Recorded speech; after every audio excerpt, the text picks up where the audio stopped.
Et maintenant qu'on s'est enfin présenté à plus de la moitié du concert, on va parler de quelque chose qui, en tout cas pour moi, est essentiel et vital. Nous allons parler de l'écriture.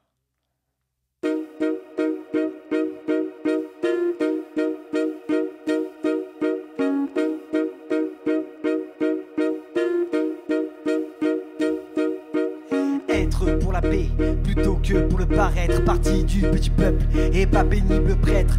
Être pour le partage, pas un pourri de prétendant. Participe pour les poètes, pas le pire perdant pédant. Être précis plutôt que précieux, peu apprécie les passants pressants et la pression non prétentieux. J'ai l'impression que ça devient pressant. Pourtant, le temps passe et les passants poursuivent leur passage dans du pesant plein les poches. L'écoute ne se paye plus en paroles, elle s'échange avec des sourires.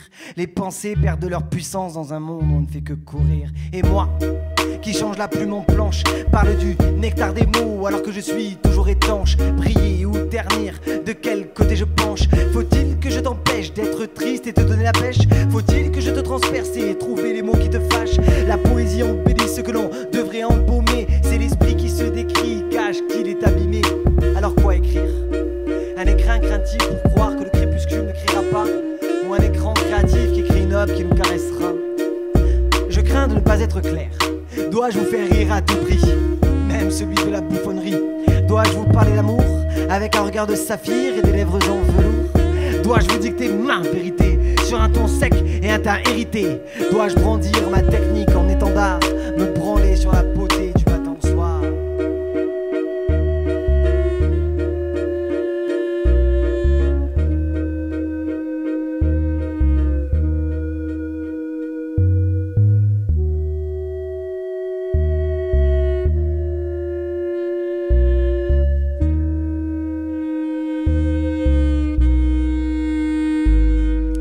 Écrire pour le prestige ou déclamer pour le partage, comme mon comique si riche et pour mieux armer ma rage. Quand vos lèvres se lèvent, cela couvre nos peurs. Quand nos vers se lèvent, nous ne sommes que des acteurs entre l'atroce et le strass, le triste et les stress, les trics et les trocs. Un truc et matrique, un truc électrique matraque. Sur chaque tournoi, sur chaque scène ouverte, par-delà les feux de la colère, nous enfonçons les portes rouges ouvertes.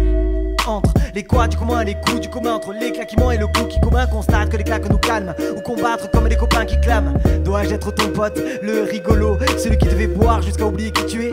Ou ton ami, celui qui t'aide à te relever? Dois-je être ce romantique bavard qui parvient même à te faire rappeler ton ex? Ou ton père fouettard? Mais je te préviens, je porte très mal la latex. La poésie est vide, elle se remplit de nos idées. La poésie est souple, mais elle fait mal, aïe, comme le fouet. La poésie est une pétasse, elle maquille ce qu'on doit décrire. La poésie est une drôle d'arme, elle est à mourir de rire. Alors oui, je suis un bouffon, un chanteur, un charmeur, un fou qui s'abandonne. Mais chacun de mes textes est pour grandir que je les donne. Et je sais bien qu'il n'y a pas de grandeur sans blâme, ni de force sans peur. Alors pourquoi caches-tu ton âme quand moi j'ose?